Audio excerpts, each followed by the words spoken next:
கர்த்தருடைய பரிசுத்த நாமம் மகிமைப்படுவதாக. இந்த மாதத்துக்காய் கர்த்தர் தந்த ரேமா, கர்த்தர் தந்த வார்த்தை இது. கர்த்தர் யோசுவாவோடு சொல்லுகிறார், நான் உன்னோடு இருக்கிறதை எல்லாரும் அறிந்து கொள்ளும்படிக்கு இன்று உன்னை அவர்கள் கண்களுக்கு முன்பாக மேன்மைப்படுத்துவேன் என்கிறார். அவர் சொல்லுகிறவர் மாத்திரமல்ல, சொன்னதை செய்கிறவராகவும் இருக்கிறார். கைகளை உயர்த்தி ஆமென் சொல்லுங்க பார்க்கலாம். அவருடைய நாமம் என்ன? Alpha and omega. ஆமென். அல்பாவும் ஒமேகாவுமா இருக்கிறார், ஆதியும் அந்தவுமா இருக்கிறார். அவர் ஒரு காரியத்தை செய்ய ஆரம்பித்து இதுவரை அந்த காரியத்தை பாதியிலே அவர் விடவில்லை. ஆமென். அவர் ஒன்றை ஆரம்பித்தார், ஆல்பா என்று ஆரம்பித்தார், ஒமேகா என்று முடிக்கிறவர். நம்முடைய ஒரு காரியத்தை அவர் துவங்கி இருப்பார், ஆனால் அதை செவ்வையாய் முடிய பண்ணுகிறவர். எனவே தான் அற்பமான ஆரம்பத்தின் நாளை யார் அசட்டை பண்ணலாம்?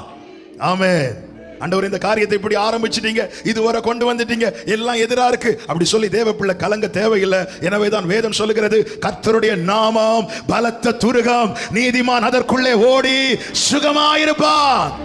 அவர் துவங்கினால் அவர் முடிப்பார். ஹல்லேலூயா.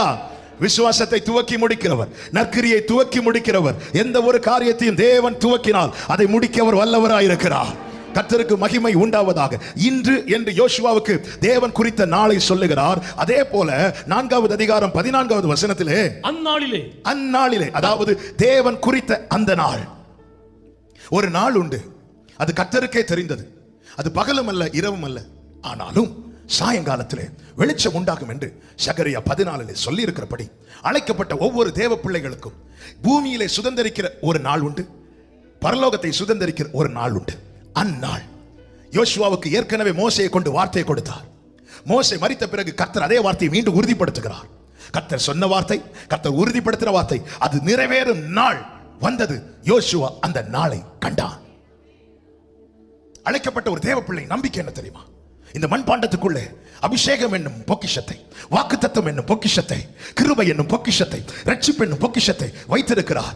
எனக்கு குறிக்கப்பட்ட அந்த நாளை என் கண்கள் காணும்படிக்கு கர்த்தர் என்னை நடத்துகிறவராயிருக்கிறார்.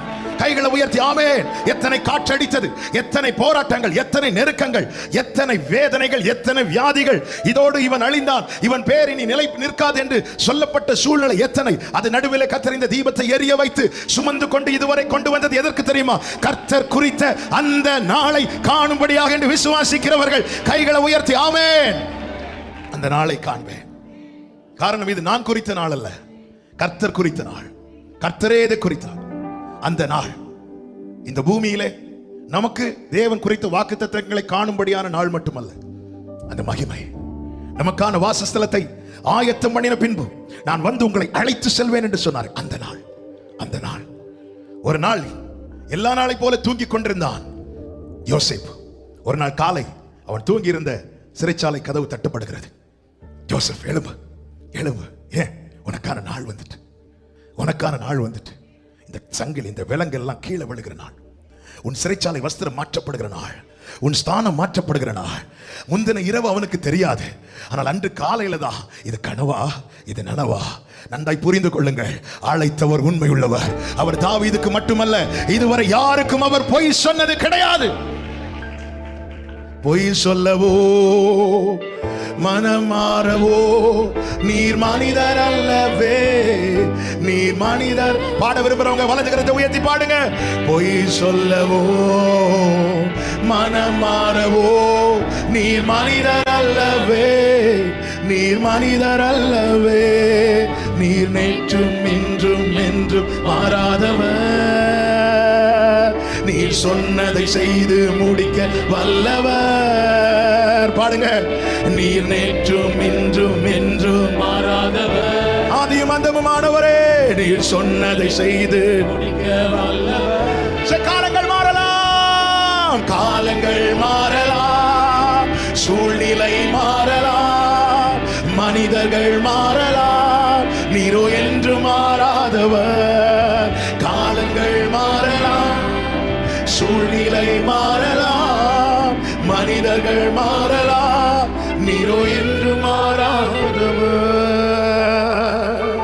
வாக்குரைத்தவர், வாக்குரைத்தவரே, நீர் உண்மையுள்ளவரே, நீர் வாக்கு மாறாதவர், வாக்கு மாறாதவர். அவர் குறைக்க மாட்டார், குறைக்க மாட்டார். யோசுவா இப்படி இப்படி செய்யணும்னு நினைச்சேன், இப்போதைக்கு இதை வச்சுக்கோன்னு சொல்லி குறைக்க மாட்டார். தேவன் சொன்னது ஒன்று, ஆனால் கிடைத்தது கொஞ்சம் என்ற நிலையில் யாராவது இருப்பீர்களானால் உங்களுக்கான செய்தி என்ன தெரியுமா? அந்த நாள் இன்னும் வரவில்லை. அந்த நாள்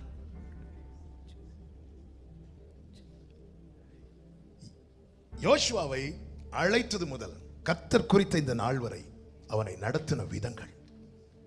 இந்த நாளில் ஆவியானவர் இதை தான் நம்மோடு பேச போகிறார். அந்த நாளை நம்முடைய கண்கள் காணும். இரத்தத்தால் மீட்கப்பட்ட ஒவ்வொரு தேவ பிள்ளை எது பூரணம் தெரியுமா?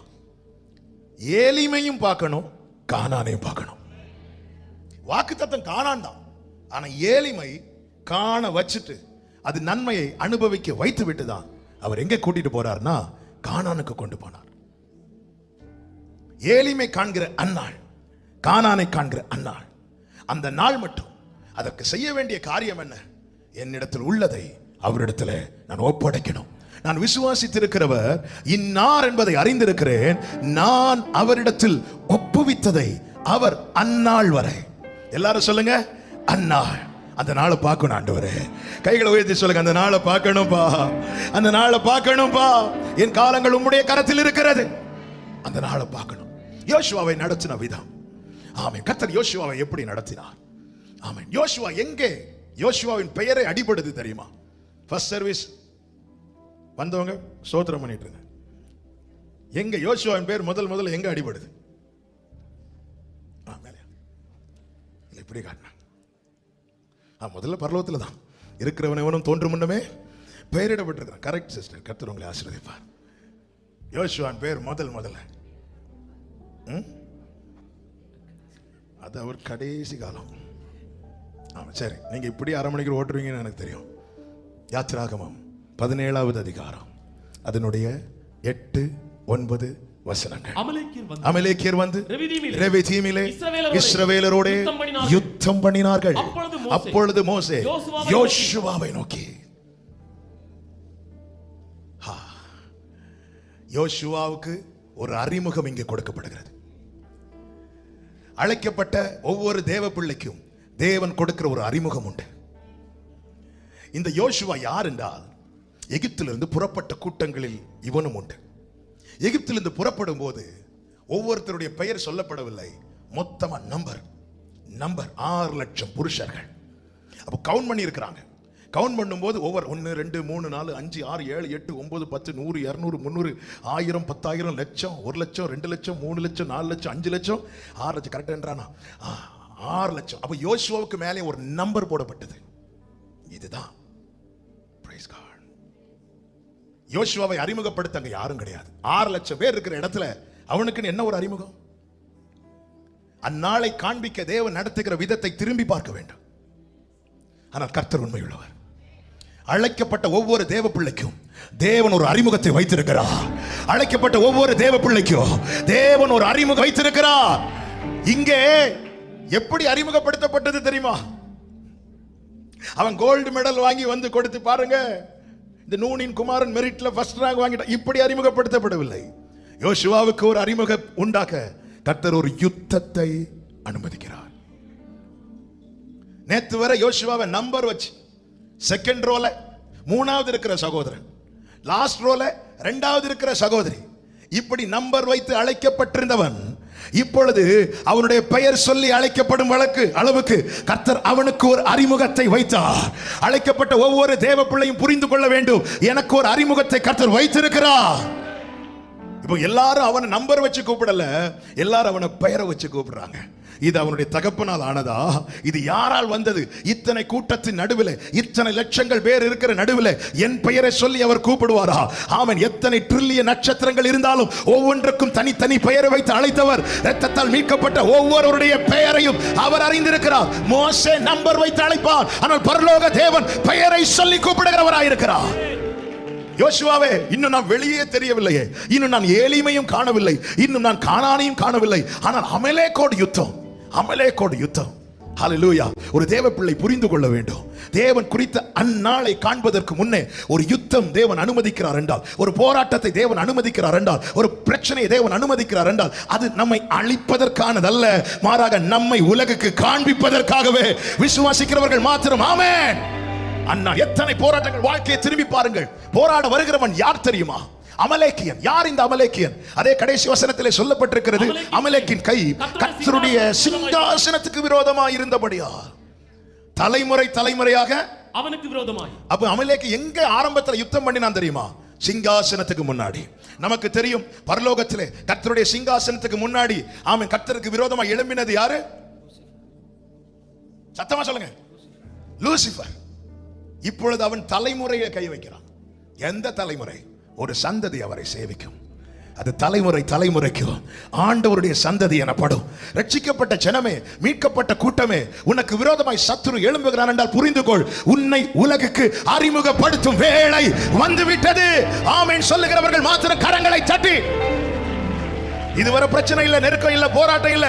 ரட்சிக்கப்பட்ட கூட்டமே, அதனாலதான் கர்த்தாவே தேவர்களில் உமக்கொப்பானவர் யாருன்னு இவங்க பாடினதோ கர்த்தர் மோசேயை கொண்டு இன்னொரு பாட்டு எழுதினார். கர்த்தரால் ரட்சிக்கப்பட்ட ஜனமே, உனக்கொப்பானவன் யார்? ஆனா இந்த யுத்தத்துக்கு ஒரு பெயர் உண்டு. இது மோசேயின் யுத்தம் என்று எழுதவில்லை, இது யோசுவாவின் யுத்தம் என்றும் எழுதவில்லை. அதே கடைசி வசனத்தை மீண்டும் வாசியுங்கள். அமலேக்கின் கை கர்த்தருடைய சிங்காசனத்துக்கு விரோதமாய் இருந்தபடியால் தலைமுறை தலைமுறை தோறும் அவனுக்கு விரோதமாய் கர்த்தரின் யுத்தம் நடக்கும். இந்த யுத்தத்துக்கு ஒரு பெயர் உண்டு. எல்லாரும் வலது கரத்தை உயர்த்தி சத்தமா சொல்லுங்க, கர்த்தரின் யுத்தம், கர்த்தரின் யுத்தம். இது யோசுவாவின் யுத்தமானால், இது மோசேயின் யுத்தமானால், யுத்தம் முடிந்த பிறகுதான் கொடி உயர்த்தப்படும். இது கர்த்தரின் யுத்தமானால், யுத்தம் நடக்கிறதுக்கு முன்னாடி ஒரு கொடி பறக்கப்படுகிறது. அந்த கொடியின் பெயர் யெகோவா நிசி.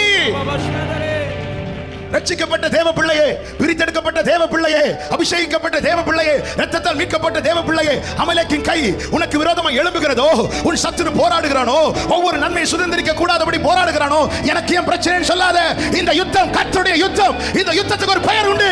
இது கர்த்தரின் யுத்தம். கர்த்தரின் யுத்தமானால் இதோ நான் கொடியேற்றுகிறேன். ஜெய கொடி, யெகோவா நிசி. ஒவ்வொரு ரட்சிக்கப்பட்ட பிரித்தெடுக்கப்பட்ட தேவ எனக்கு போராட்டம். இது யோசுவாவின் யுத்தம் அல்ல, இது மோசேயின் யுத்தம் அல்ல, இது கர்த்தரின் யுத்தம். ஒரு போராட்டம் வருதுன்னு ஒரு தேவ பிள்ளை இப்படி பார்க்கணும். இதுக்கு எழுதுங்க, இந்த பிரச்சனை எழுதுங்க. எனக்கு இவ்வளவு பிரச்சனை இருக்கு, எனக்கு இவ்வளவு நெருக்கம் இருக்கு, எவ்வளவு காலம் இப்படி சொல்லதுனால இன்னும் ஜெயக்கொடி எழும்பல. யெகோவா நிசி எந்தன் ஜெயமானவர், யெகோவா ஷம்மா என்னோடு இருப்பவர், என் வாழ்வின் நம்பிக்கையானவர், என் வாழ்வில் என்றும் போதுமானவர், என் வாழ்வின் நம்பிக்கையானவர், என் வாழ்வில் என்று. கமான் சர்ச், கைகளை தட்டி பாடுவோமா? மலைகள் விலகி போனாலும், பர்வதங்கள் பெயர்ந்து போனாலும், தாரே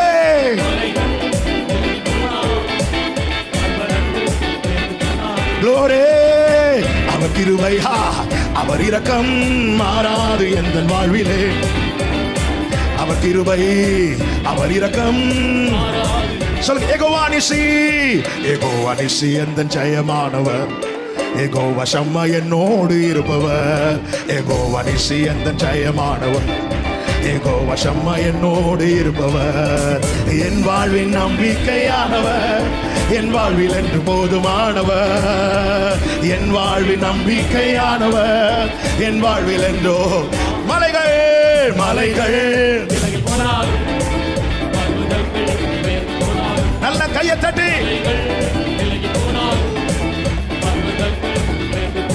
அவர் கிருபை, அவர் கிருபை, அவர் இரக்கம். ஹல்லேலூயா, அவர் கிருபை. ஏன் ஆண்டவரே இந்த யுத்தம்? எதனால் ஆண்டவர்? உனக்கு நான் ஒரு அறிமுகம் தர விரும்புகிறேன்.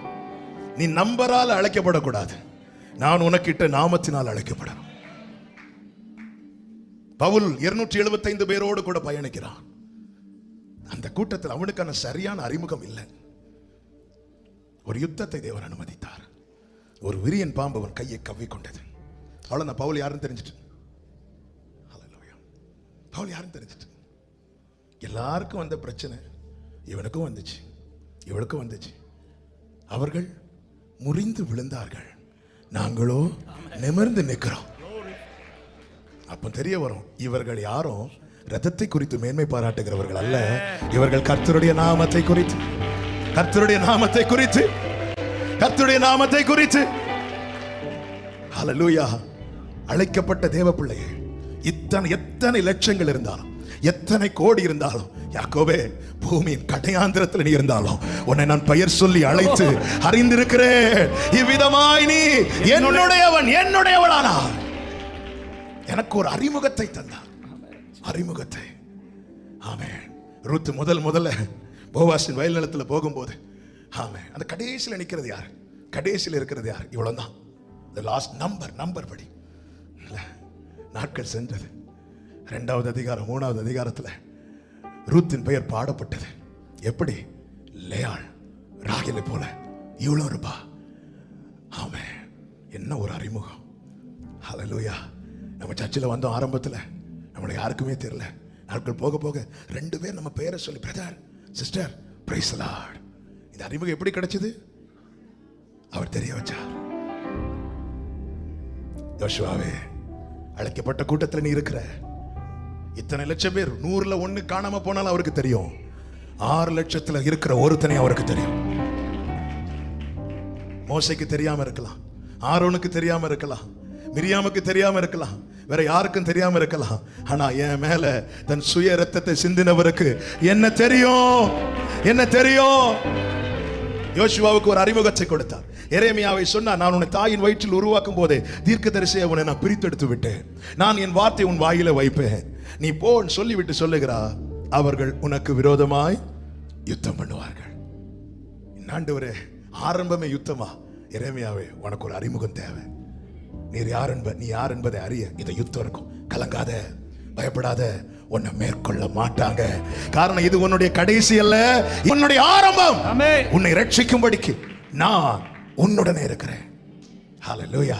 தாவீதுக்கு தேசத்துல ஒரு அறிமுகம் தேவை இருந்துச்சு. அறிமுகம் சாமுவேலுக்கு தெரியுது, சகோதரர்களுக்கு தெரிஞ்சாலும் சொல்ல மாட்டாங்க. ஆமென். அதனால தாவீதுக்கு ஒரு அறிமுகம் தேவை இருந்துச்சு. ஏற்பாடு பண்ணினார் பாருங்க, ஒரு பெரிய குரூசைடு, ஒரு பெரிய சுவிசேஷ கூட்டம். ஆமென். சத்துருவை வீழ்த்தி ஜெயத்தை உயர்த்துகிற ஒரு பெரிய தாவீதுக்கு அறிமுகம். அப்ப ஜனங்க பாட ஆரம்பிச்சுட்டாங்க. சவுல் கொன்றது 1000, தாவீது கொன்றது 10000. ஏன் இதுக்கு முன்னாடி சிங்கத்தை கொண்டார் பாடல, கரடியை கொண்டார் பாடல? ஏன் அறிமுகம் இல்லை. ஹல்லேலூயா.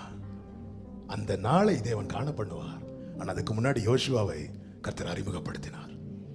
இனி எல்லாரும் பார்க்கிறது வித்தியாசமா. ரொம்ப ஜெபம் பண்றானே, ரொம்ப காத்திருக்கிறானே, ரொம்ப வெயிட் பண்றான். இவன் வாழ்க்கையில் என்ன நடக்குது பார்க்கலாம். இவன் வாழ்க்கையில் அறிமுகமே இல்லைன்னா நம்மளை யாருமே மைண்ட் பண்ண மாட்டாங்க. இன்னைக்கு 4 பேர் இவன் இப்போ எல்லாரும் விட ரொம்ப ஜெபம் பண்றான். எல்லாரும் விட ஆபீஸ்ல பாரு, சில காரியங்களை ஒதுங்கி நிக்கிறாங்க. எப்படி நடக்குது பார்ப்போம், என்ன நடக்குது பார்ப்போம். இப்படி 4 பேர் கேட்கறாங்கனாலே புரிஞ்சுக்கோங்க, ஃபர்ஸ்ட் பாயிண்ட் நடந்துட்டுன்னு அர்த்தம். என்ன கர்த்தர் அறிமுகப்படுத்தி விட்டா, நான் யார் என்பதை அறிமுகப்படுத்தி விட்டா. ஹல்லேலூயா. அறிமுகப்படுத்துகிறார். ஒரு எழுதிட்டார், இது கர்த்தரின் யுத்தம். இது தலைமுறைக்கு நடக்கதான் செய்யும். நடக்குது. தலைமுறையோடு போராடுறானா. எனக்கு வந்த பிரச்சனை நம்ம பேசுற வார்த்தைகள் இல்ல. ஆனா மோசையை கொண்டு சொல்ற இந்த யுத்தத்துக்கு ஒரு பேர் உண்டு. மோசையின் யுத்தம் எழுதாத, ஏன்னா உன் கை அடிக்கடி தாழ்ந்து போகுது. யோசுவாவின் யுத்தம் எழுதாத, ஏன்னா மோசை உன் கை தாந்தா யோசுவா தளர்ந்து போறான். பிரச்சனையே வேண்டாம், கர்த்தரின் யுத்தம் எழுது. இன்னைக்கு சில போராட்டங்கள் நடுவில் யாராவது வந்து கொண்டிருக்கிறீங்களா? என் பிரச்சனை, என் போராட்டம், எழுதுங்க. அதுக்கு மேல எதை வச்சு எழுத? என் மேல அழைப்பு இருக்கு, நான் அதை வச்சுதான் எழுதுவேன். புரிஞ்சுக்கோங்க, இந்த பிரச்சனை திடீர்னு வரல, இது அங்க இருந்தே வந்த பிரச்சனை. அப்போ அமலேக்கின் கை நமக்கு விரோதமா எழும்புதுனாலே புரிஞ்சுக்கோங்க, நாம பல நேரத்தில் நாம் மறந்ததெல்லாம் அவன் நினைவுபடுத்துறான். நாம மறந்ததை சத்துரு நினைவுபடுத்துறான். என்ன நினைவுபடுத்துறான்? நீ தான் அந்த சந்ததி. ஒரு சந்ததி அவரை சேவிக்கும். தலைமுறைக்கு அது ஆண்டவருடைய சந்ததி எனப்படும். நீ தான் அந்த சந்ததி. ஹல்லேலூயா. உலகத்தில் உங்களுக்கு உபத்திரவம் உண்டு, அதனால திடன் கொள்ளுங்கள், நான் உலகத்தை ஜெயித்தேன். அதனாலதான் கர்த்தரின் யுத்தமானால் யுத்தம் என்னைக்கு முடியுதோ அன்னைக்கு முடியும். ஆனா அதுக்கு முன்னாடி கொடி பறந்துரும். கொடி பறந்துருங்க. எல்லாரும் உங்க வலது கரத்தை அசைத்து சொல்லுங்க, என் வீட்டில ஒரு கொடி பறந்து கொண்டிருக்கிறது. அந்த கொடியின் பெயர் யெகோவா நிசி. நம்புங்க. சில பிரச்சனை நம்ம பிரச்சனை எடுத்ததுனால தான் ஹேண்டில் பண்ண முடியல. பிள்ளைகளை பெற்றோருக்கு விரோதமாய் திருப்பான், சகோதரருக்கு விரோதம் முகாந்திரம் இல்லாமல். ஆண்டவரே எழுதுங்க, விசுவாசத்தோடு உங்க டைரியில் எழுதுங்க, கர்த்தரின் யுத்தம் எழுதுங்க. மீதி பார்த்து பார். இது கர்த்தரின் யுத்தம் எழுதுங்க. எந்த பிரச்சனை அதுக்கு மேல எழுதுங்க, இது கர்த்தரின் யுத்தம். ஹல்லேலூயா. எவர்கள் உனக்கு விரோதமாக எழும்புகிறார்களோ, ஆண்டவர் என்ன சொன்னார் தெரியுமா? நான் அதற்கு சுற்றிலும் அக்கினி மதிலாயிருப்பேன், அக்கினி மதிலாயிருப்பேன். இந்த அக்கினி மதிலுடைய விசேஷம் என்ன தெரியுமா? சாத்ராக், மேஷாக், ஆபேத்நேகோவுக்கு அது பாதுகாப்பா இருக்கும். ஆனா இவங்களை கட்டுனாங்க தெரியுமா? அவங்க கிட்ட வந்தாலே எரிச்சிரும். என் தேவன் எனக்கு, என் குடும்பத்துக்கு, என் சபைக்கு சுற்றிலும் அக்கினி மதிலாயிருப்பாராக. ஹalleluya. ஆண்டவர் சொன்னார், உன்னை தொடுகிறவன் என் கையை தொடுகிறான்ல, என் முதுக தொடுறான்ல, என் வஸ்திரத்தை தொடுறான்ல, என் காலை தொடுறான்ல, என் செருப்பை தொடுறான்ல, என் நிழலை தொடுகிறான்ல, உன்னை தொடுகிறவன் என் கண்மணியை தொடுகிறான். எழுது, கர்த்தரின் யுத்தம் என்று, கர்த்தரின் யுத்தம் என்று எழுது. போராடுறானா, முகாந்திரம் இல்லாம பிள்ளைகளுக்கு விரோதமாய் போராடுகிறானா, ஜெப அறையை கதவை அடைத்துக் கொண்டு இது கர்த்தரின் யுத்தம் எழுது. நீங்க அப்படி எழுதும் போதே கொடி பறந்துட்டு அர்த்தம். ஏன் பிரச்சனை? என் பிள்ளைக்கு பிரச்சனை, எப்படிங்க ஹேண்டில் பண்ண முடியும்? முடியாது. தூரத்தில தண்ணி இருக்கிறது வரைக்கும் தான் பிள்ளையை கேர் பண்ண முடியும். தண்ணி தீர்ந்ததுக்கு அப்புறம் பிள்ளை ஒரு செடி கீழே வச்சுட்டு தள்ளி போயிருந்து பிள்ளை அங்க இருந்தாலும் நாம இங்க இருந்தாலும் இதுக்கு மேல என்ன செய்ய முடியும்? எழுதணும். ஆகாருக்கும் ஆபிரகாமுக்கு வித்தியாசம் தான். இதுதான் லாஸ்ட் தெரிஞ்சதும் பிள்ளையை தள்ளி வச்சுட்டு தள்ளி போய் உட்காந்துட்டா. ஆபிரகாமுக்கு இதான் லாஸ்ட் தெரிஞ்சதும் பலிபீடத்துல வச்சுட்டு கர்த்தரை பார்க்க ஆரம்பிச்சுட்டா. ஹalleluya. நம்மை தேவன் ஆகாரின் சந்ததியாய் வைக்கவில்லை, ஆபிரகாமின் சந்ததியாய் வைத்திருக்கிறார். ஹalleluya. யெகோவாயிரே, யெகோவாயிரே எல்லாமே. அவ்வளவுதான். நம்மால முடியலன்னு வரும்போது தள்ளி போயிருந்தாலும் ஆகார மாதிரி எழுதிட்டு இருக்கிறோம். இல்ல, எழுது, கர்த்தர் பார்த்துக் கொள்வார், கர்த்தர் பார்த்துக் கொள்வார். ஆமென். பைபிள் என்ன சொல்ல தெரியுமா? கர்த்தருடைய பர்வதத்தில் பார்த்துக் கொள்ளப்படும் என்று இந்நாள் வரைக்கும் சொல்லப்படுகிறது. ஆமென். ஹalleluya. நமக்கு ஒரு அறிமுகம். ஒரு யுத்தம் வரும்போது, ஒரு பிரச்சனை வரும்போது 4 பேருக்கு தெரியுற மாதிரி வந்து புரிஞ்சுக்கோங்க, என்னை கர்த்தர் அறிமுகப்படுத்த விரும்புகிறார். கைகளை உயர்த்தி ஆமென் சொல்லுங்க பார்க்கலாம். அதுதான் காணாமல் போன ஆட்டை தோளில் தூக்கி சுமந்து கொண்டு வந்து தன் நண்பர்கள் எல்லாரையும் கூப்பிட்டு, இளைய குமாரனை அவன் தகப்பன் கட்டி அணைத்து சேர்த்து கொண்டு தன் நண்பர்கள் எல்லாரையும் கூப்பிட்டு வீட்டில் விருந்து. ஹalleluya, ஹalleluya. தேவன் அறிமுகப்படுத்துகிறார். அதன் பிறகு அந்த 6 லட்சத்தில் ஒருவனாயிருந்த, அந்த 6 லட்சத்தில் ஒருவனாயிருந்த என்றல்ல, யோசுவா எங்கெங்க வந்தானோ அங்கெல்லாம் அவனுடைய பெயர் சொல்லப்பட்டது. ஒருவனை கர்த்தர் நியமித்த அந்த நாளை காண வைப்பதற்கு முன்னே அறிமுகப்படுத்துகிறார். இரண்டாவது கர்த்தர் என்ன செய்கிறார்? யாத்திராகமம் 24வது அதிகாரத்தின் 13வது வசனமும் 32வது அதிகாரத்தின் 17வது வசனமும். அப்பொழுது மோசே தன் ஊழியக்காரனாகிய யோசுவாவோடு எழுந்து போனான். மோசே தேவ பிரபுதத்தில் ஏறி போகையில், மோசே, கர்த்தர் சொல்கிறார் மோசே மாத்திரவான். இப்ப மோசே பர்வதத்தில் ஏறி போகணும். ஏறி போகிறதுக்கு முன்னாடி பாளையத்தில் இருந்த மற்ற ஜனங்களை விட்டு மோசே யோசுவாவை கொஞ்சம் செப்பரேட் பண்றார், அகற்றி நிறுத்துகிறார், கொஞ்சம் தள்ளி வைக்கிறார். யோசுவா அகற்றி நிறுத்தப்படுகிறான், பிரித்தெடுக்கப்படுகிறான். அகற்றி நிறுத்தி விட்டு மோசே பர்வதத்தை ஏறிட்டார். 32வது அதிகாரத்தின் 17வது வசனம். ஜனங்கள் ஆரவாரம் பண்ணுகிறதை யோசுவா கேட்டு மோசேயை நோக்கி, பாளையத்தில் யுத்தத்தின் இரைச்சல் உண்டாயிருக்கிறது என்றான். அப்போ ஒரு காரியம் தெளிவா தெரிகிறது. ஜனங்கள் இருந்த பாளையத்திலும் யோசுவா இல்ல, மோசே இருந்த பர்வதத்திலும் யோசுவா இல்ல. யோசுவா அகற்றி நிறுத்தப்படுகிறான். யோசுவாவை கர்த்தர் அறிமுகப்படுத்துகிறார். இரண்டாவது அகற்றி நிறுத்துகிறார், கொஞ்சம் தள்ளி வைக்கிறார். நாம நினைச்சிட்டு இருக்கிறோம் அநேகர் நம்மளை தள்ளி வைக்கிறாங்க. இல்ல, அழைத்தவர் நம்மை தள்ளி வைக்கிறார். உங்களை நான் மற்ற ஜனங்களை விட்டு பிரித்தெடுத்தேன். ஆண்டவர் சொன்னார், உலகம் உங்களை பகைத்ததானால் அது உங்களை பகைக்கிறதுக்கு முன்னமே என்னை பகைத்தது. நமக்கு எதுதான் பிடிக்கலன்னா, இந்த பாளையத்தை விட்டு நம்மளை செப்பரேட் பண்றாரு தெரியுமா, இது நமக்கு பிடிக்க மாட்டேங்குது.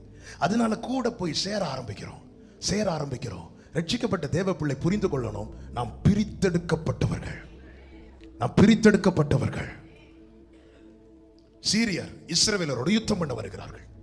யோசபாத்தை ஆகாப் அழைக்கிறவா சேர்ந்து போல. யோசபாத் ஓகேனதும் சரி, யோசபாத்தினுடைய இதே என்னன்னா, எங்க போனாலும் அவருக்கு என்ன வேணும்? ரேமா வேணும், வார்த்தை வேணும். இப்ப கேட்கிறார் ஆகாப்ட, சரி வார்த்தை சொல்றதுக்கு யாராவது இருக்கிறாங்களா? 400 தீர்க்கதரிசிகளுக்கு ஆகாப் அழைப்பு கொடுக்கிறான். 1 ராஜாக்களின் புஸ்தகம் 22வது அதிகாரம் அதனுடைய 6வது வசனம். அப்பொழுது இஸ்ரவேலின் 400 பேரை வரவழைக்கிறான். 400 பேருக்கு அழைப்பு. எங்க அழைப்பு? ராஜ அரண்மனையில. என்ன விருந்து, என்ன அழைப்பு, என்ன கொண்டாட்டம். ஒருவனுக்கு மட்டும் அழைப்பு கொடுக்கப்படவில்லை. அவன் தான் யார் தெரியுமா? மீகாயா. மீகாயா. சில இடத்துல அப்படித்தானங்க, கல்யாண வீட்டுக்கு எல்லாருக்கும் அழைப்பு கொடுப்பாங்க, ஆனா அழைக்கப்பட்ட தேவ பிள்ளைக்கு மட்டும் அழைப்பு இருக்காது. மீகாயாவே, உனக்கு அழைப்பில்லை, நீ சோர்ந்து போறாயா? நீ அவர்களை குறை சொல்லாதே, கர்த்தர் ஒன்று தள்ளி வச்சிருக்கிறார் என்பதை மறந்து விடாதே. ஏன்? நீங்கள் உலகத்தார் அல்ல. இன்னைக்கு நம்ம அவங்க என்ன தள்ளிடக்கூடாதுங்கிறதுக்காக அவங்களுக்கு ஏற்றார் போலதான் நாம மாற்றிக்கொண்டு இருக்கிறோமே தவிர, பைபிள் சொல்லுகிற சத்தியத்தை கேளுங்கள். அழைக்கப்பட்டவன், தேவனால் அறிமுகப்படுத்தப்பட்டவன், இவன் என்னுடையவன் என்று தேவனால் அறிமுகப்படுத்தப்பட்டவனை எப்படி மோசே பர்வதத்தில் ஏறும்போது மற்ற ஜனங்களை விட்டு தள்ளி கொண்டு போய் நிறுத்திட்டு போனாரோ, அதே போல மோசையிலும் பெரியவராய் இருக்கிற நம் ஆண்டவராகிய இயேசு கிறிஸ்து இந்த பூமியிலிருந்து எடுத்துக்கொள்ளப்படுவதற்கு முன்னமே இரத்தத்தால் மீட்கப்பட்ட சபையை அவர் பிரித்தெடுத்து வைத்து விட்டு போயிருக்கிறார். சபை உலகத்துக்குள்ளும் போகக்கூடாது, உலகம் சபைக்குள்ளும் வரக்கூடாது. அவங்கள மாதிரி இவங்கள மாதிரி சபை உலகத்துக்குள்ளும் போகக்கூடாது, உலகம் சபைக்குள்ளும் வரக்கூடாது. காரணம், பிரித்து வச்சுட்டு போயிருக்கிறார். தள்ளுவாங்க, தள்ளலைன்னா தான் சந்தேகப்படணும். உலகம் உங்களை பகைத்ததானால் நீங்கள் ஆச்சரியப்படாதிருங்கள். உலகம் உங்களை பகைக்கிறதற்கு முன்னமே அது என்னை பகைத்தது என்று இயேசு கிறிஸ்து சொல்லுகிறார். ஹல்லேலூயா. இதை தியானித்துக் கொண்டிருந்த போது ஆவியானவர் இடைபட ஆரம்பித்தார். தேவன்பினாலே இருதயம் நிரம்ப ஆரம்பித்தது. ஆண்டவராகிய இயேசு கிறிஸ்து பேசினது போல ஆமென், என் இருதயம் துள்ள ஆரம்பித்தது. அவர் பேசின வார்த்தைகள் அப்படியே எழுதினேன், அதை அப்படியே வாசிக்கிறேன். என்னை பகைத்த உலகம் உன்னை பகைக்குமானால் என்னை நேசித்த பிதா உன்னையும் நேசிக்கிறார். என்னை ஒதுக்கின உலகம் உன்னை ஒதுக்குமானால் என்னை உயர்த்தின பிதா உன்னையும் உயர்த்துவார். உலகம் என்னை கைவிட்ட போதும் கிருபையால் என்னை தாங்கி. எல்லாருக்கும் அழைப்புங்க ஆகாப் அரண்மனையில, ஆனா ஒருத்தனுக்கு மட்டும் கிடையாது. ஹல்லேலூயா. ஏன் அவனுக்கு அழைப்பு இல்ல? யோசபாத் கேட்கிறான், வேற யாரும் கிடையாதா? மீகாயன் ஒருத்தன் இருக்கிறான், வீட்டுல இன்னொருத்தர் இருக்கிறான், சொந்தத்துல இன்னொருத்தர் இருக்கிறான். எப்ப பாரு பைபிளை தூக்கிட்டு போவான், ஜெபம். அவன்லாம் இங்க செட் ஆக மாட்டான். இங்க வந்தாலும் என்னதான் பண்ணிட்டு இருப்பான்? ஜெபம் பண்ணிட்டு தான் இருப்பான். நமக்கு அவெல்லாம் செட் ஆக மாட்டான். யோசபாத் சொல்றாரு, அப்படி இல்லை, அவனையும் கூப்பிடணும்னு சொல்லும் போது இந்த ஆகாப் சொன்ன வார்த்தை என்ன தெரியுமா? 8வது வசனம். அப்பொழுது இஸ்ரவேலின் ராஜா யோசபாத்தை நோக்கி கர்த்தரிடத்தில் விசாரித்து அறிகிறதற்கு இம்லாவின் குமாரனாகிய மிகாயா என்னும் இன்னும் ஒருவன் இருக்கிறான், ஆனாலும் நான் அவனை பகைக்கிறேன். இதான் உலகம் பகைக்கிறது. உலகம் பகைக்கிறதுனால தான் நம்ம கூப்பிடல. ஏன் பகைக்கிறது? தேவன் நம்மளை வச்ச நிலை அப்படிப்பட்டது. எத்தனை நிந்தைகள், எத்தனை அவமானங்கள், எத்தனை பரியாசங்கள், அத்தனையும் சகித்து நம்முடைய முற்பிதாக்கள் விசுவாசத்திலும் தேவனுடைய சத்தியத்திலும் அவர்கள் உறுதியாய் நின்றதுனால தானங்க இன்னைக்கு இவ்வளவு வளர்ந்திருக்கிறது. உலகம் அவங்கள ஒதுக்கி வச்சது, கூப்பிட மாட்டாங்க. குடும்பத்தில் எந்த ஒரு நல்ல காரியம் நடந்தாலும் கூப்பிட மாட்டாங்க. பகைத்தார்கள், வெறுத்தார்கள். இன்னைக்கு அவங்க பகைச்சிடக்கூடாது, இவங்க பகைச்சிடக்கூடாது, அதனால அங்கேயும் தலையை காட்டுவோம், இங்கேயும் தலையை காட்டுவோம். சத்தம் யாக்கோபின் சத்தம், கைகள் ஏசாவின் கைகள். இதற்காகவா பிரித்தெடுத்தார்? இதற்காகவா பெயர் சொல்லி அழைத்தார்? இதற்காகவா நம்மை தம்முடையவர்களாய் மற்றவர்களுக்கு தெரிவித்தார்?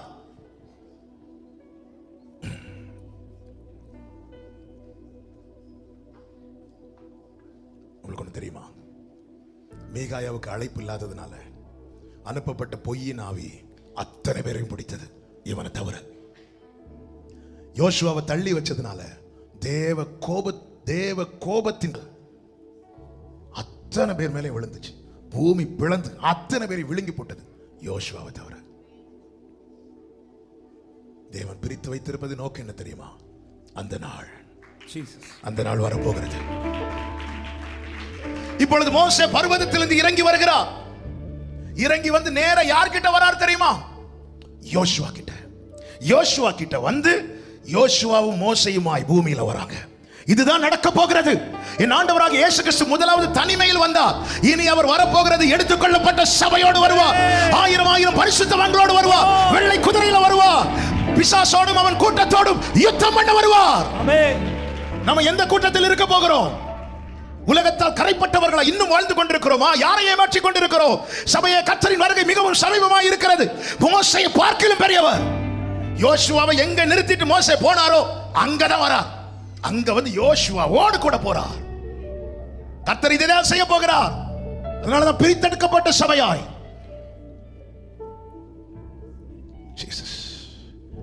அந்த நாள் அநேகர் அழுது புலம்புவார்களா? அநேகர் ஓடி ஒளிவார்களா? அநேகர் மார்பில் அடித்து புலம்புவார்களா? ஆனால் பிரித்தெடுக்கப்பட்டவள் அவர் மார்பிலே சாய்ந்து கொண்டு அத்தனை கண்கள் காண, ஓ வனாந்திரத்திலே தன் நேசர் மேல் சார்ந்து கொண்டு வருகிற இவள் யார்? அந்த நாள் இன்ப இன்ப இன்ப நாள், எந்த நேசுராஜன் வானில் தோன்றும் நாள். ஹல்லேலூயா ஹல்லேலூயா ஹல்லேலூயா ஹல்லேலூயா. வருவார். இனி யுத்தம் பண்ண வராராம். யாரோடு கூட தெரியுமா? பலியினாலே அவரோடு உடன்படிக்கை பண்ணின அவருடைய பரிசுத்தவான்களோடு கூட. அப்படி வரும்போது நாம எங்க காணப்பட வேண்டும்? மோசே வர தாமதமாகும் சொல்லி கீழே ஒரு கூட்டம் புசிக்கவும் குடிக்கவும் விளையாடவும் எழுந்தார்களாம். டிலே ஆகும். அவர் வருவார் வருவார்னு நாங்க பல வருஷமா கேட்டுட்டு தான் இருக்கிறோம். அவர் இப்ப வர்றது மாதிரி இல்லை. அதனால நம்ம வாழ்வோம். கடைசியில் எக்ஸாமுக்கு முந்தின நாள் படிக்கிற ஒரு கூட்டம் இருக்குல்ல, அவர் வர்றது அந்த எக்கால சத்தம் கேட்டதும் முழங்கால் போட்டு இயேசு தெய்வமே என் தெய்வமே ஏழை பிள்ளைனா நிறைச்சியும் ஆமே. நம்ம இப்படி நினைச்சிட்டு இருக்கிறோம். நல்லா புரிஞ்சுக்கோங்க. என்னைக்கு கிருபையின் காலம் முடியுதோ அன்று கிருபை நிறுத்தப்படும். கிருபை நிறுத்தப்பட்டுட்டுனா நம்மளால ஜெபிக்க கூட முடியாது என்பதை சபை புரிந்து கொள்ளுங்க. இயேசுவே என்னை மன்னியும்னு கூட நமக்கு அன்னைக்கு சொல்ல முடியாது. இந்த வேர்டை நான் ரிப்பீட் பண்றேன். கிருபையின் காலம் என்னைக்கு ஸ்டாப் ஆகுதோ, இன்னைக்கு நம்ம இயேசுவே என்னை மன்னியும் எனக்கு இறங்குன்னு சொல்றோம்ல, அது கூட நமக்கு சொல்ல முடியாது. இன்னும் சொல்லணும்னா கிருபை என்று நிறுத்தப்படுதோ அன்று கிடைக்கப்படுகிற தருணங்களில் நம்ம வாயிலிருந்து வரக்கூடிய வார்த்தை எதுவா இருக்கும்னா, மலையை பார்த்து என் மேல விடு என் மேல விடு, இதை தவிர வேற வார்த்தையே வராது. அதனால நாளை பார்த்துக் கொள்ளலாம் நாளை பார்த்துக் கொள்ளலாம் என்று இருக்காதே. தேவன் வைத்த ஸ்தானத்தில் தேடுவார். பூமியை நியாயம் தீர்க்க மோசே இறங்கி வருகிறான். கையில பட்டயத்தோடு. எது பட்டயம்? கர்த்தருடைய வார்த்தை. ரெண்டு கையில கர்த்தரால் கொடுக்கப்பட்ட வார்த்தைகளை பிடித்துக் கொண்டு நேரா எங்க வந்தான் தெரியுமா? முதலாவது நியாய தீர்ப்பு தேவனுடைய வீட்டிலே துவங்குமா. கர்த்தருடைய வீட்டிலே சபையிலே யோசுவாவின் இடத்தில் வருகிறான். யோசுவாவின் இடத்தில் வந்து யோசுவா ஓகே நதோ யோசுவாவை அழைத்துக் கொண்டு நேரா கீழே போறான். அங்க பார்த்தா கர்த்தருடைய ஸ்தானத்தில் வேறொன்று இருக்கிறது. ஜனங்கள் புசித்து குடித்து விளையாடி மோசே வர டிலேயாக நாம என்ஜாய் பண்ணுவோம், நாம கொண்டாடுவோம். நாங்க அவ்வளவுதான். பூமி பிளந்தது. இமைப்பொழுதிலே தாமதிக்கிறார் என்று எண்ணுகிறபடி அவர் தாமதிக்கிறதில்லை. மனசாட்சியின் காலம் 2000 வருடம் முடிந்து விட்டது. நியாயப்பிரமாண காலம் 2000 வருடம் முடிந்து விட்டது. கிருபையின் காலம் எல்லாத்துக்கும் 2000 வருஷம். கிருபையின் காலத்துக்கு 2000 வருஷமாய் தான் இருந்திருக்க வேண்டும். அதனாலதான் பரிசுத்தவான்கள் சொன்னார்கள் 2000 வருஷத்துல இயேசு வருவார். ஆனா 2000 தாண்டி 2022 போயிட்டு இருக்கு. 2000 முடிய வேண்டியது இன்னும் போயிட்டு இருக்கு. ரீசன் அதுக்கு பேர் தான் கிருபை. ஆனா ஒரு நிச்சயம், எப்ப வேணாலும் ஸ்டாப் ஆகும், எப்பொழுது வேண்டுமானாலும் நிறுத்தப்படும். ஒரு தேவ பிள்ளைக்கு இது தெரியணும். அவர் வரும்போது நானும் என் குடும்பம் இருக்கணும் தெரியுமா? தேவன் நிறுத்தின ஸ்தானத்தில் இருக்கணும். இந்த கூட்டத்தோடு கூட்டமா, இந்த உலகத்தோடு ஒத்தவர்களாய் காணப்படக்கூடாது. எனவே ஒரு தேவ பிள்ளை தேவனுக்கு அடுத்த காரியங்களில் தங்களை ஈடுபடுத்திக் கொள்வார்கள். தேவனை விட்டு விலக்குகிற காரியங்களுக்கு தங்களை விலக்கிக் கொள்வார்கள். இதனால 4 பேர் பகைத்தால் பகைக்கட்டும். இதனால சில இடத்துக்கு என்ன கூப்பிடலாம் வேண்டாம். அவர் வரும்போது என்ன கூப்பிடணும். மோசே மாத்திரம் ஏறிவா, யோவானை இங்க ஏறிவா.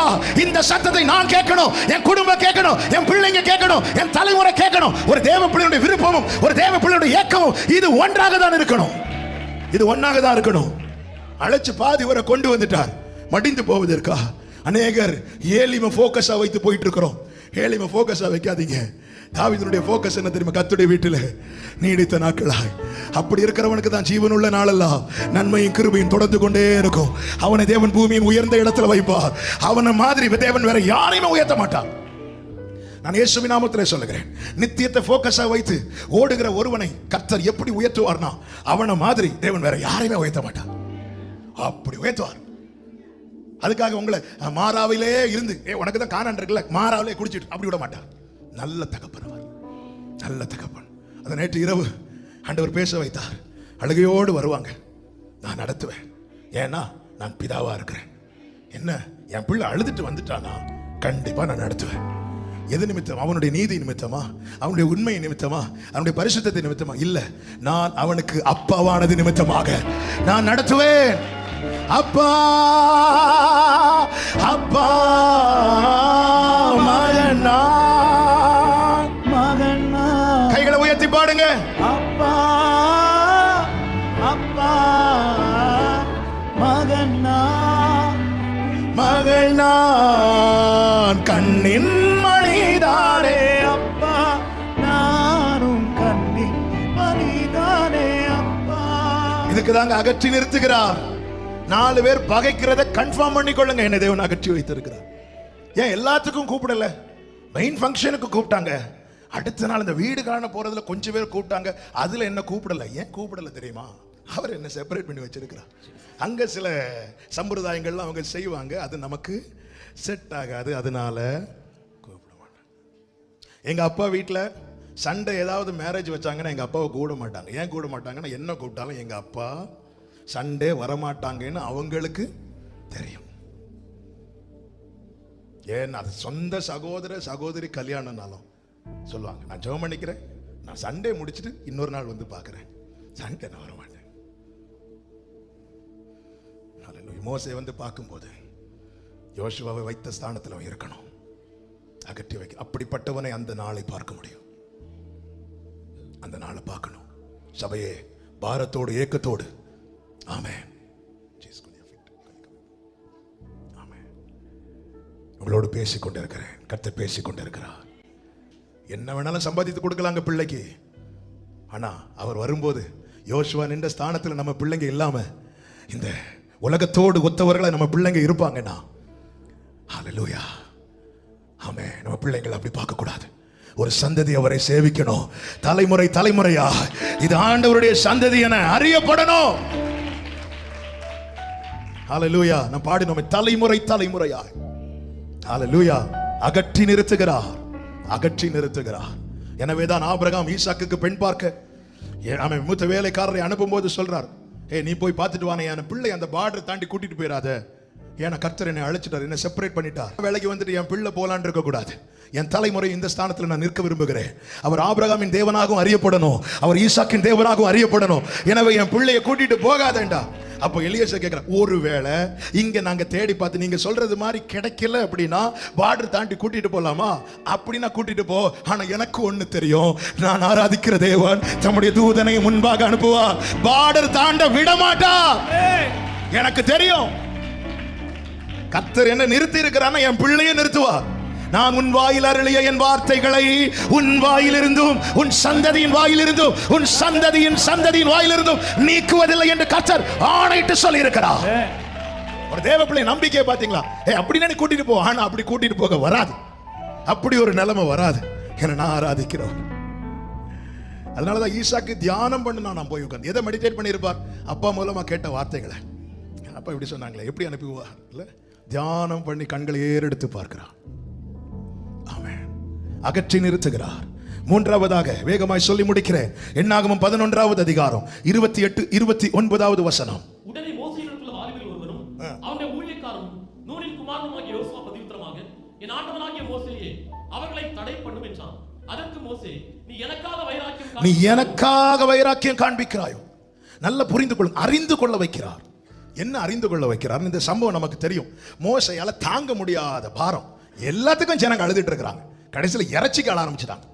ரட்சிப்புக்கு அழுதவங்க, தண்ணிக்கு அழுதவங்க, கடைசியில் இறைச்சிக்கு. அழுகிறதுக்கு வேற ஒன்றும் இல்லைன்னா சும்மா புலம்பிட்டு இருந்தாங்க. அதில் நீங்கள் படிச்சீங்கன்னா தெரியும்.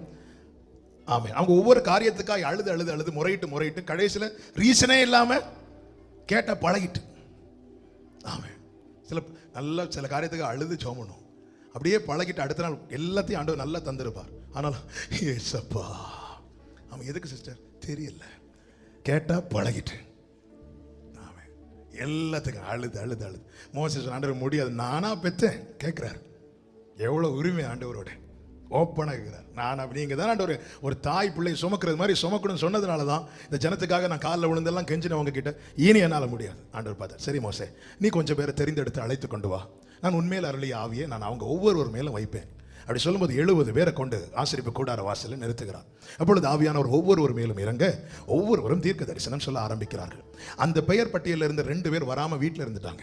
ஆனால் கர்த்தர் இரக்கமுள்ளவர், உண்மையுள்ளவர். அவர் என்ன பண்ணார்? அங்கேயும் இறங்கினார். அங்கேயும் இறங்கி வீட்டில் இருந்து அந்த 2 பேரும் தீர்க்க தரிசனம் சொல்ல ஆரம்பிக்கிறாங்க. இதை ஒரு சின்ன பையன் பார்த்துட்டு ஓடி வந்து இங்கே மோசே கிட்ட போட்டு கொடுக்குறான். அங்கே 2 பேர் தீர்க்க தரிசனம் சொல்லிட்டு இதை கேட்டதும் யோசுவாவுக்கு வைராக்கியம் வந்துட்டு, மோசே சொல்லி வராம வீட்டில் இருந்தவன் தீர்க்க தரிசனம் சொல்றான், மோசே கிட்ட சொல்ல அவங்கள நிறுத்தணும்னு சொல்லும்போது மோசே கடிந்து கொள்ளுகிறான் யோசுவாவை, நீ யாருக்காக வைராக்கியம் பாராட்டுகிறாய்? அந்த நாளை காணும்படி அழைக்கப்பட்ட ஒவ்வொருவருக்குமான எச்சரிப்பு இது. நாம் யாருக்காக வைராக்கியம் பாராட்டுகிறோம்? யோசுவாவே, நான் உன்னை நம்பர் போட்டு தான் அழைத்தேன், ஆனால் அவர் தான் உன்னை பெயர் சொல்லி அழைத்திருக்கிறார். நம்பர் போட்டு அழைத்த மோசைக்கு வைராக்கியம் பாராட்டுறியா? பெயர் சொல்லி அழைத்த கர்த்தருக்கு வைராக்கியம் பாராட்டுகிறாயா? நாம் யாருக்காக வைராக்கியம் பாராட்டுகிறோம்? ஆமா, நியமிக்கப்பட்ட ஊழியருக்காக வைராக்கியம் பாராட்டுகிறோமா? நியமித்த கர்த்தருக்கு வைராக்கியம் பாராட்டுகிறோமா? மோசே அல்ல யோசுவாவை உன்னை அழைத்து கொண்டு வந்தது. உனக்கு ஊழியனா கர்த்தர் வைத்திருக்கிறார். நீ கர்த்தருக்காக பாராட்ட வேண்டிய வைராக்கியத்தை நீ எனக்காக பாராட்டுவாயானால் உனக்கு நியமிக்கப்பட்ட அந்த நாளை உன்னால் பார்க்க முடியாது. அழைக்கப்பட்ட தேவ பிள்ளைகளை நாம் எதற்காக வைராக்கியம் பாராட்டி கொண்டிருக்கிறோம்? எங்க பாஸ்டர் தெரியுமா சொல்றோமா? சிலர் பவுலை சேர்ந்தவன் என்று சொல்லுகிறார்கள், சிலர் அப்போலோவை சேர்ந்தவன் என்று சொல்லுகிறார்கள், சிலர் கேபாவை சேர்ந்தவன் என்று சொல்லுகிறார்கள். இப்படி சொல்லப்பட்ட சபைக்கு பவுல் கேட்கிற கேள்வி என்ன தெரியுமா? பவுல் அவங்களுக்காக சிலுவையில் அறையப்பட்டான். நாம் யாருக்காக வைராக்கியம் பாராட்டுகிறோம்? சிலர் பாரம்பரியத்துக்காக வைராக்கியம் பாராட்டுறாங்க. எங்க பாரம்பரியம் என்ன தெரியுமா? எங்க ஃபேமிலி பேக்ரவுண்ட் என்ன தெரியுமா? கர்த்தர் அறிந்து கொள்ள வைக்கிறார். என்ன? உன்னுடைய ஃபோக்கஸ் மாறக்கூடாது. யார் அழைத்தாரோ அவரையே நீ உத்தமமாய் பின்பற்றினால் மட்டுமே உனக்கு நியமித்த அந்த நாளை காண முடியும். ஹல்லேலூயா. தேவனை கொண்டாட வேண்டிய இடத்துல ஊழியரை வைத்து கொண்டாடாதிருங்கள். அதனாலதான் யோவானை கிறிஸ்துவா என்று நினைக்கிற அளவுக்கு யோவானுக்குடைய பெயர் புகழ் பரவினதும் யோவான் என்ன சொன்னார் தெரியுமா? நான் அவருடைய வாய்ஸ், அவ்வளவுதான், நான் அவருடைய சத்தமா இருக்கிறேன்.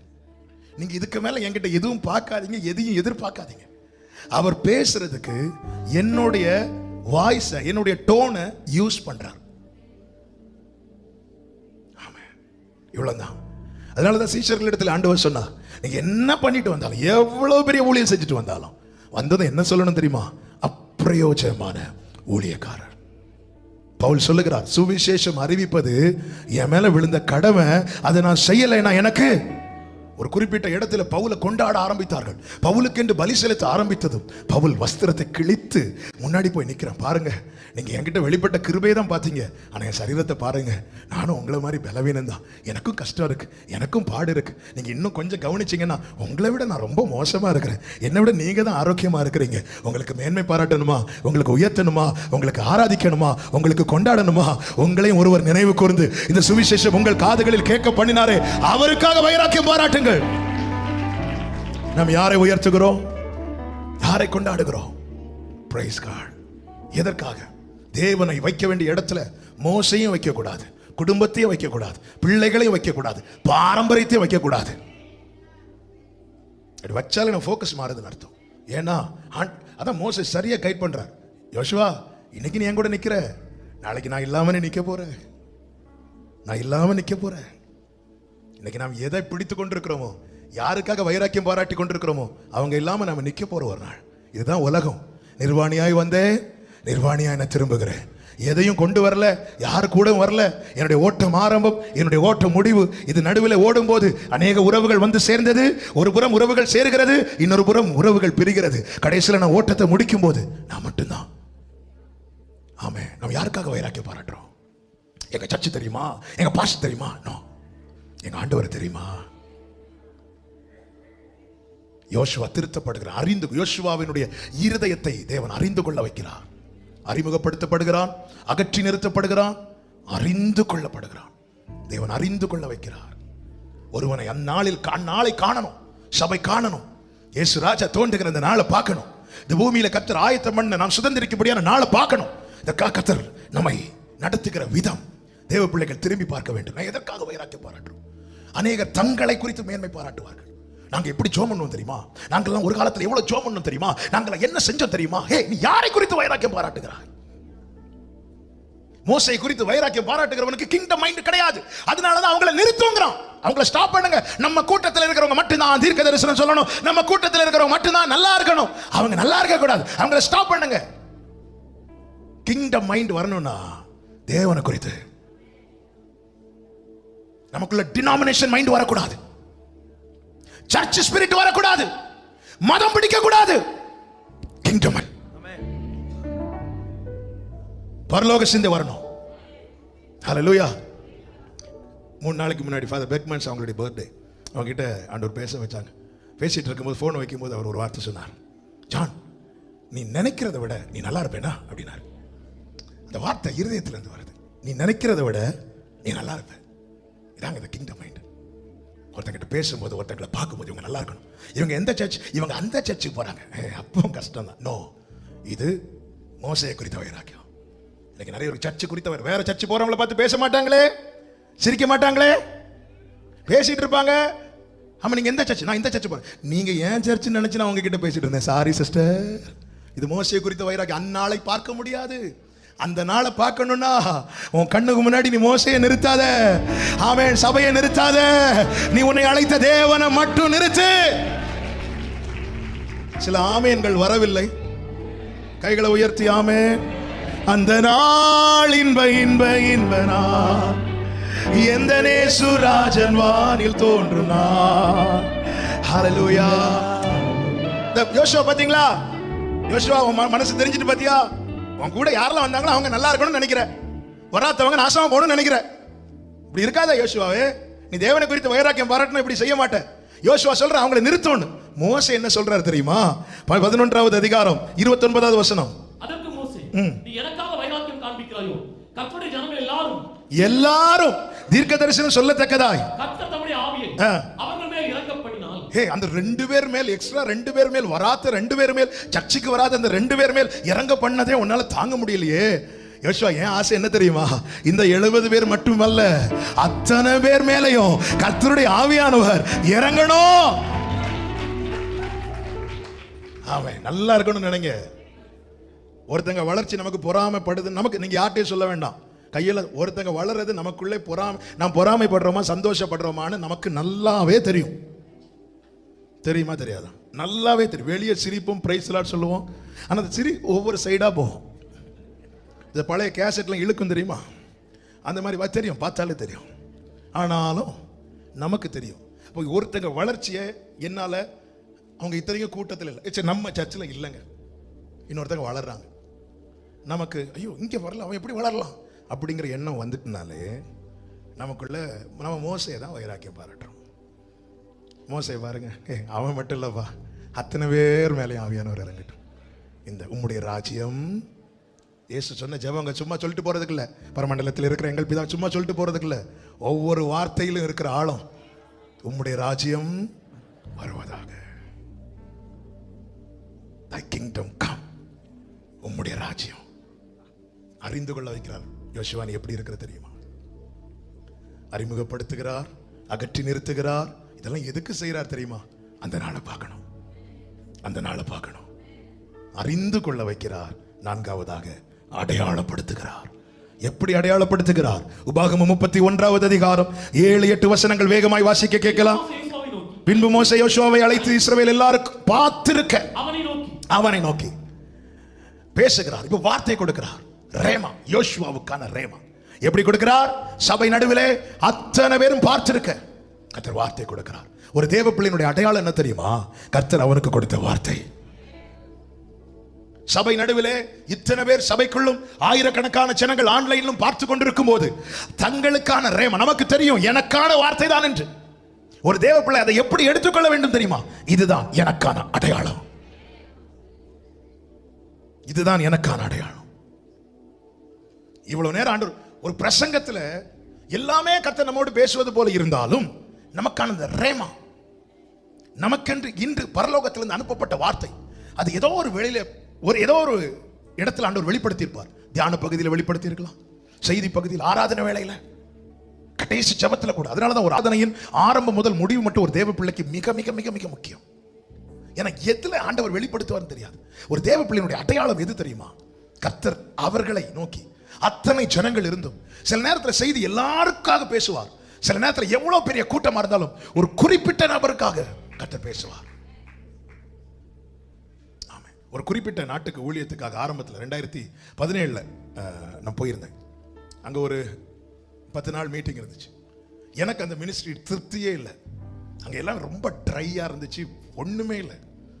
ஆமாம், சப்புன்னு இருந்துச்சு. எனக்கு வந்து ஒரு 1/2 hour பிரசங்கம் ஓட்டுறது ரொம்ப கடினமா இருந்துச்சு. நான் போய் கதவை அடைச்சு ஆள ஆரம்பிச்சிட்டேன். என்னாண்டு ஒரு இதுக்காண்டு ஒரு இங்கே கொண்டு வந்தீங்க. அவன் எல்லாம் நல்லா கவனிக்கிறாங்க, நல்லா ஆனர் பண்ணுறாங்க. ஆனால் எனக்கு ஊழியத்தில் திருப்தியே இல்லை. ஆண்டவர் 10 நாள் ஆண்டவர் சபையை விட்டு நான் இங்கே வந்து இருக்கிறேன். ஆண்டவர் ஜனங்கள்லாம் வராங்க, உற்சாகமாக வராங்க. ஆனால் எனக்கு திருப்தியே இல்லை ஆண்டவர். ரொம்ப ட்ரையாக இருக்குது ஆண்டவர். ஒன்றுமே ஒரு உப்பு சப்பு ஒன்றும் இல்லாமல் இருக்குது ஆண்டவர். எப்படியாவது எனக்கு இன்னும் 2 நாள் இருக்குது ஆண்டவர், எனக்கு முடிச்சுட்டு போன ஆண்டவரேன்னு சொல்லிட்டு கடைசி நாள் மீட்டிங் அன்னைக்கு. அடுத்த நாள் காலையில் நான் கிளம்பணும். கடைசி நாள் மீட்டிங் விருப்ப குறைவா, ரொம்ப வேதனையோடு. என்னாண்டவர் இப்படி இருக்கு, எல்லாமே ட்ரையாக இருக்கு, ஒன்றுமே இல்லை. ஏதோ நடத்தணுங்கிற பேரில் நடத்திட்டு இருக்கிறாங்களே, ரொம்ப வேதனையில். கடைசி நாள் போய் ஆண்டவர் பேச வச்சுட்டு முடிக்கும் போது ஒரு சகோதரி ஓடி வந்தாங்க. ஓடி வந்துட்டு ஒரே ஒரு வார்த்தை சொன்னாங்க, இந்த மீட்டிங் நான் அட்டன் பண்ணலைன்னா இன்னைக்கு நைட் நான் சூசைட் பண்ணியிருப்பேன் அப்படின்னு சொன்னாங்க. நான் ஆண்டவர் சமூகத்தில் திருப்பி போய் மன்னிப்பு கேட்டேன். சாரிப்பா. இந்த ஒரு சகோதரிக்காக என்னை 10 நாள் அங்கே ஊழியம் செய்ய வச்சாங்க. இந்த சகோதரி 10வது நாள் தான் வந்தாங்க. ஆமென். அத்தனை ஜனங்கள் நல்லா புரிஞ்சுக்கோங்க. நம்ம ஒருத்தங்களுக்கு, நான் தான் அடிக்கடி சொல்லுவேன், இங்கேருந்து சென்னைக்கு மீட்டிங் போக பஸ் புக் பண்ணுவோம். கரெக்டாக நைட்டு 10 மணி பஸ்ஸுனா 7 மணிக்கு ஃபோன் வரும், பஸ்ஸு கேன்சல்னு. ஏன்னு பார்த்தா வேறு யாரும் டிக்கெட்டு புக் பண்ணியிருக்க மாட்டாங்க. நம்ம ஒருத்தங்களுக்காகலாம் பஸ் எல்லாம் விட மாட்டாங்க. ஏன்னா தலைகள் வேறு பஸ் வேணால் மாற்றி விடுவாங்க, அப்படிலாம் விட மாட்டாங்க. இதுதான் உலகம். நம்ம ஒருத்தங்களுக்காக என்னங்க செய்வாங்க, ஆனால் அவர் செய்வார். அதான் இஸ்ரவேல் ஜனங்கள் பார்த்திருக்கு யோசுவாவை நோக்கி. எல்லாரையும் பார்க்க வச்சு சில நேரம் நமக்கு மட்டும் ஊட்டி தருவார். ஆமே. எல்லாருக்கும் விளம்பியும் கொடுப்பார், சில நேரத்தில் எல்லாரையும் பார்க்க வச்சு நமக்கு மட்டும் ஊட்டி தருவார். அப்படி ருசித்தவங்க மாத்திர கைகளை உயர்த்தி ஆமே. இதான் அடையாளம். அடையாளப்படுத்துகிறார். 5வதாக ஆயத்தப்படுத்துகிறார். எப்படி ஆயத்தப்படுத்துகிறார்? உபாகமம் 32:44, உபாகமம் 34:9, யோசுவா 1:9. அதில் 32:44 வாசியுங்கள்.